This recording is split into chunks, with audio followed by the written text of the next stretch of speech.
Hey folks, David Stewart here. It's time for another writer's vlog. Last time that I did this, I don't know, a couple weeks ago.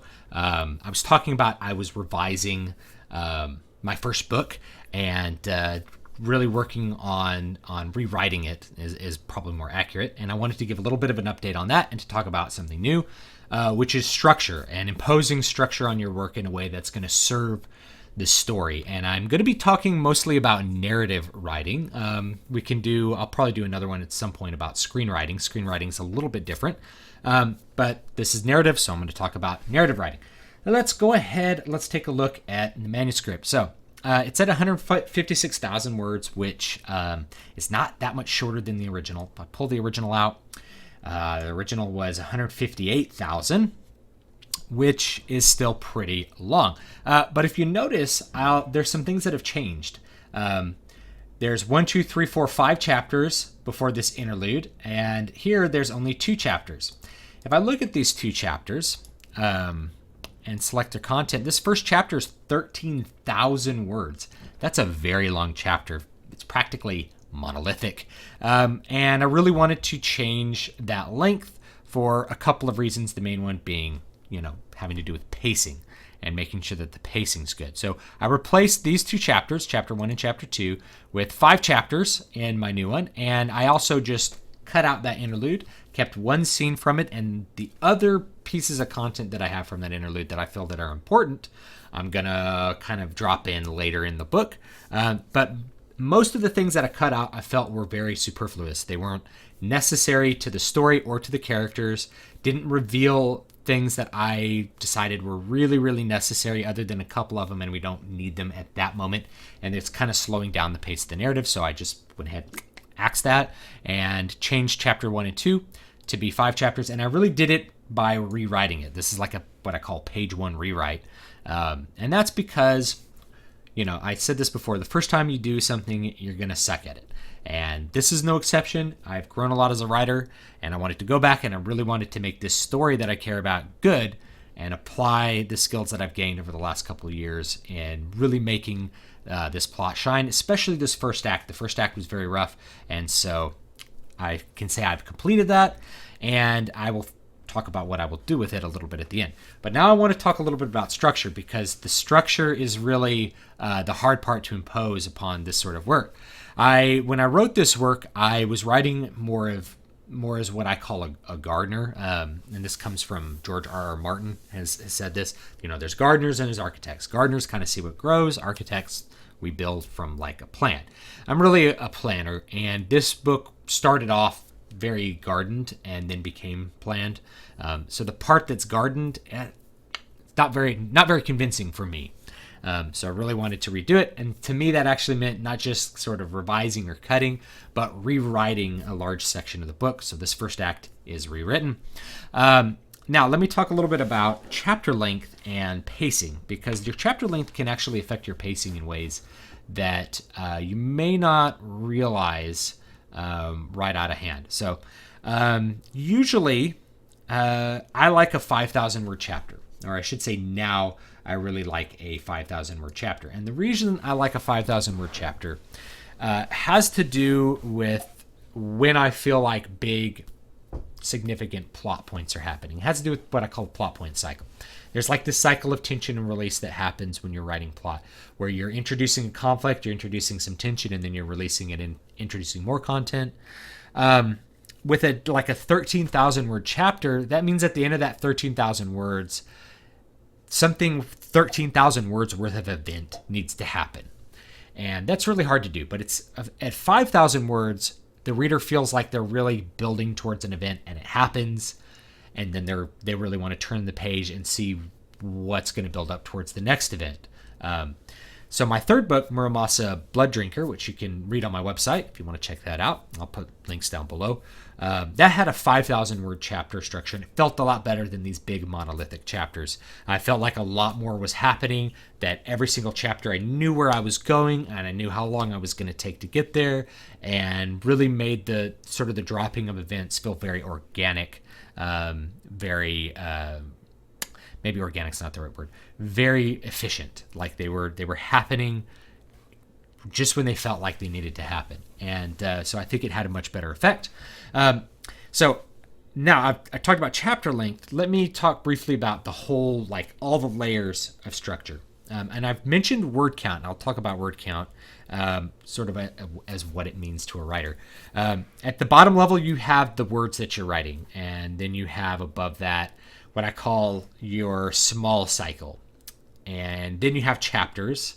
And then I like to have acts. I like to group several chapters together in acts. So each chapter has a pretty big plot point, and then when you get to the end of an act, you have a very significant plot point that's really propelling the story forward towards its conclusion of the conflict for the entire book. Then you have the book, the entire work, which has one large conflict, hopefully, that gets resolved on a certain level. Then above that, if you have a series, which this is actually the first book in a series, and then you have the plot arc for the entire set of books.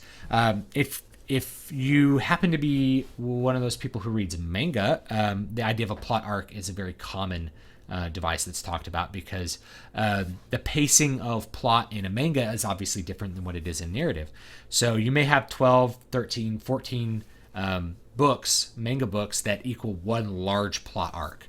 And then you may have the next 14, 15 equal another large plot arc, depending on the pacing of the artist and the writer for that. But it's good to think about that if you're writing a series. You want to think about the entire arc versus not just like the book, not just the chapter, not just the words that you're writing, but, the whole thing, the whole kit and caboodle. Now, if we go back down to the lowest level, the words, and this, what I call the small cycle.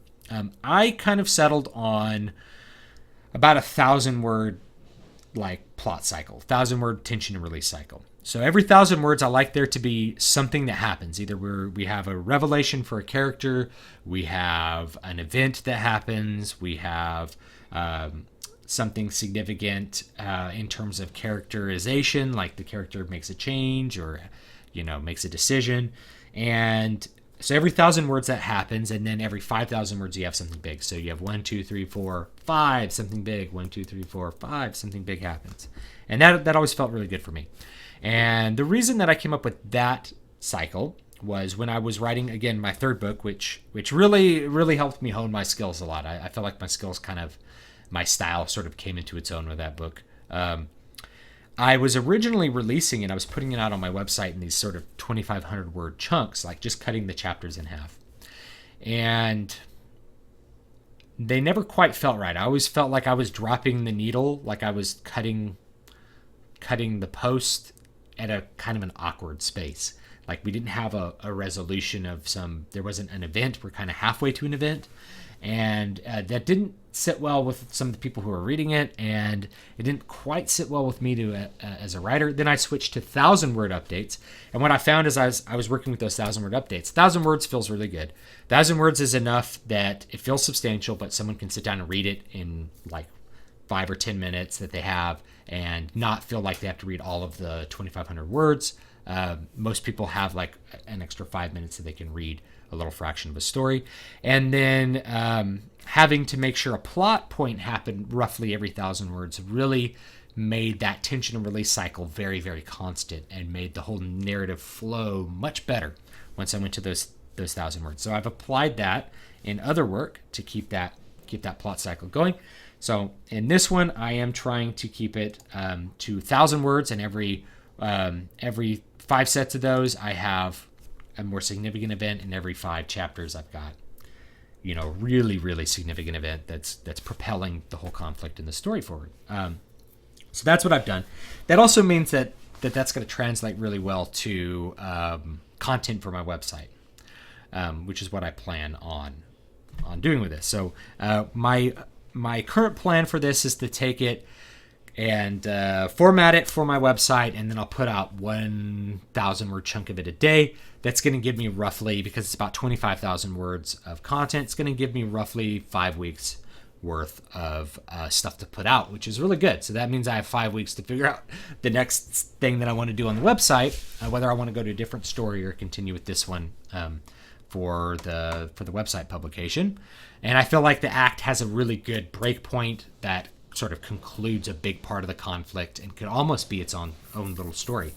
and that'll be that I think will feel really good in the web format. Now, I did want to talk about word count. So I've talked a lot about word count, and if you're writing narrative, you need to get used to thinking in word count because that's what almost everyone really goes by. Writers think in word count. Readers tend to think in pages. So if you get out a book, they're like, man, that's a lot of pages. That's a brick. That's a long book. They think, oh my gosh, it's 1,300 pages long. It's a long book. But writers, we really think in terms of words because how you set those words on the page is going to change drastically how long the book is. So this is pretty narrow, fairly compact setting, but it's not the most compact I've seen. Some books have 1,200 words and they're even like tighter spaced. Some books have 800 pages and they're really wide spaced and they have less words. So your word count gives you a much better idea of the total length of the book. But if you want to think in terms of translating from words to pages, if you're writing in, as this manuscript is written in, Times New Roman, 12-point font, every single spaced page is about 500 words. Now, I do recommend that you work pretty close to what I call standard formatting. Standard formatting is Times New Roman, 12-point font, 1-inch margins, and for most submissions, it's double spaced. I don't like double spacing when I'm working because I like to have a lot more information on the page. I don't like to constantly be scrolling through these pages. Other people like double spacing when they're reading something because of two reasons. First of all, you never get confused on what line you're on. But more importantly, if you're handing a manuscript to a publisher, they know exactly how many words are on the page. Not exactly, but they have a really good guess of how many words are on each page based on the formatting. So I said 500 words for a single spaced page. Well, that means 250 words for a double spaced page. And because when you're actually going to a book format, you're usually putting 250 words on each page in a mass market paperback, and usually not that much more on a hardback because they use a larger typesetting. So you're usually getting 250 words in a mass market paperback, which makes sense because it's about half the size of like a sheet of paper. So whatever word count you have, whatever page count you have when you turn in your manuscript double spaced, the publisher kind of knows right away how many pages they're going to have to print for the book to come out. It's a really good sort of rule of thumb to use for that.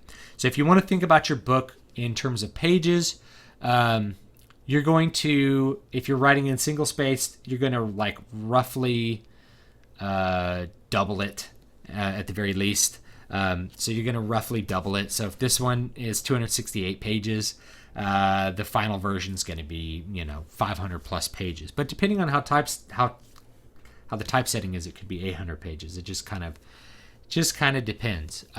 So this is a very thick book. Steven Erikson's known for writing nice big books, and at 1,300 words or at 1,300 pages, it comes out to almost like 400,000 words. I think it's like 360,000 words. I'm not quite sure. That's a lot. That's a lot of words, and it comes out to a lot of pages. But for most typesetting, you might end up with even more pages with the same amount of words. Just kind of depends on how they do it. That's why we like to think it in terms of words. Now, I'll briefly mention screenplays. Screenplays are easier to pace than narrative. Narrative, you're not sure how fast people are reading it. You have to kind of guess. With screenplays, because it's translated to a visual medium, you actually have a really good idea of exactly how long the movie that you're writing is going to be. And the rule of thumb for that is 1 page in properly formatted screenplay equals 1 minute of screen time. So it's a lot easier to judge your pacing in your movie versus your pacing in your narrative, because narrative has so many different variables, including the complexity of the prose, how much dialogue. There's so many different sort of variables that will contribute to the final product. But with the screenplay, rule of thumb is 1 page, 1 minute of screen time. Thus, most screenplays are going to be 105 to 120 pages long. That gives you like a 90-minute to 2-hour length movie. Anyway, that's what I have to say about that. I will be putting this out on my website shortly. I have a good 25,000 words that I've rewritten that is nice and tight, I think. I'm going to give it a good once-over this weekend, kind of true some things up, maybe add in some spice here or there. Then I'm going to start formatting it for the website, and that will kind of push me out finally get some content back on dvspress.com and get that working. And one more thing you'll notice I have like quote leftover. This is stuff that's basically going to be cut. That was left over after the conclusion of the major plot point in chapter 5 here. Just thought I'd mention that as one last bit because I forgot to talk about it. So thanks so much for watching. Don't forget to like, comment, and subscribe. I know this content is a little bit different than what I normally do, but hopefully it's interesting to you. And if you like it, please let me know. And if you think it's boring or something, please let me know too, because I want to make content that is interesting and useful to you, not just interesting for me to make. Though, of course, I like to do things that I find interesting. Anyway, have a great day, and hopefully you will be having your own good luck with whatever projects you're working on. Okay?